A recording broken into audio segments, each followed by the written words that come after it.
आज आप लोगों को बताने जा रहा हूँ कि मोमेंट ऑफ इनर्शिया क्या है।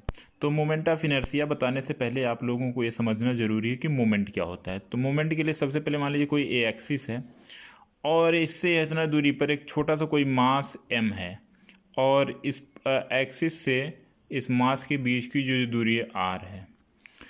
अब आप बताइए कि ए एक्स दिया हुआ कोई एक्सिस है, यहाँ से r डिस्टेंस पे कोई छोटा सा मास m है, तो इसका मोमेंट कितना होगा? मोमेंट की जो वैल्यू होगी m इंटू आर। और मोमेंट कहते हैं किसको? Turning tendency. सबसे पहले जान लीजिए कि मोमेंट होता है टर्निंग टेंडेंसी। मोमेंट फोर्स का भी हो सकता है, मोमेंट मास का भी हो सकता है और मोमेंट एरिया का भी हो सकता है। तो यहाँ हम मास के मोमेंट की बात कर रहे हैं। अगर यहाँ m मास है r डिस्टेंस पे, तो इसका मोमेंट होगा m इंटू आर।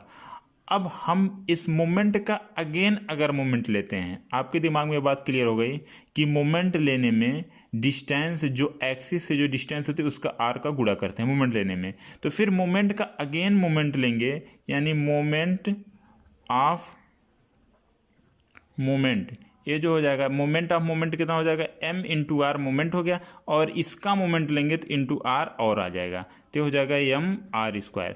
अब हमारे जो वैल्यू है मोमेंट ऑफ मोमेंट को ही हम कहते हैं मोमेंट ऑफ इनर्शिया।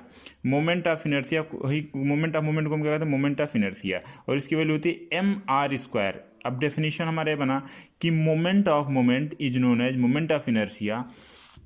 अगर मास है तो उसे मास मोमेंट ऑफ इनर्शिया कहेंगे, मास के लिए लेंगे, और अगर कोई एरिया दिया हुआ है तो उसे कहेंगे एरिया मोमेंट ऑफ इनर्शिया। इतनी बात आपको क्लियर कट समझ में आनी चाहिए। अब इसका कॉन्सेप्ट क्या होता है? मास जैसे एक होगा मास मोमेंट ऑफ इनर्शिया, नंबर एक होगा, और नंबर दो होगा एरिया मोमेंट ऑफ इनर्शिया। इन दोनों को फ़र्क को समझिए।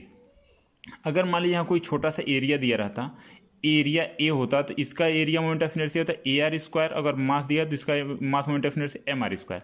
अब किसी बॉडी का मास मोमेंट ऑफ इनर्शिया जितना ज़्यादा होगा, उस बॉडी के अंदर रोटेशन के केस में इनर्शिया उतनी ज़्यादा होगी। और एरिया मोमेंट ऑफ इनर्शिया ज़्यादा जितना ज़्यादा होगा किसी बॉडी का, उसके लिए उसका जो है बेंडिंग रेजिस्टेंस उतना ज़्यादा होगा। इसका मतलब अगर मास मोमेंट ऑफ इनर्शिया हम ज़्यादा कर दें तो वो बॉडी के अंदर इनर्शिया बढ़ जाएगी किसकी? रोटेशन की। और एरिया मोमेंट ऑफ इनर्शिया ज़्यादा कर दें तो उसके अंदर बेंडिंग रेजिस्टेंस ज़्यादा, यानी वो जल्दी बेंड नहीं होगी, कोई भी ऑब्जेक्ट जल्दी बेंड नहीं होगा। अगर मास मोमेंट ऑफ इनर्शिया ज़्यादा है तो उसके अंदर इनर्शिया होगी, रोटेशन की ज़्यादा होगी। रोटेशन की इनर्शिया ज़्यादा होना मतलब कि अगर कोई चीज़ रोटेट कर रही है तो उसको रोकना कठिन होगा, और रुकी हुई है तो रोटेट कराना कठिन होगा। इनर्शिया का काम ही है कि जिस पोजीशन में उसी पोजीशन में बने रहना। ये आपको क्लियर कट समझ में आएगी कि मास मोमेंट ऑफ इनर्शिया क्या होती है।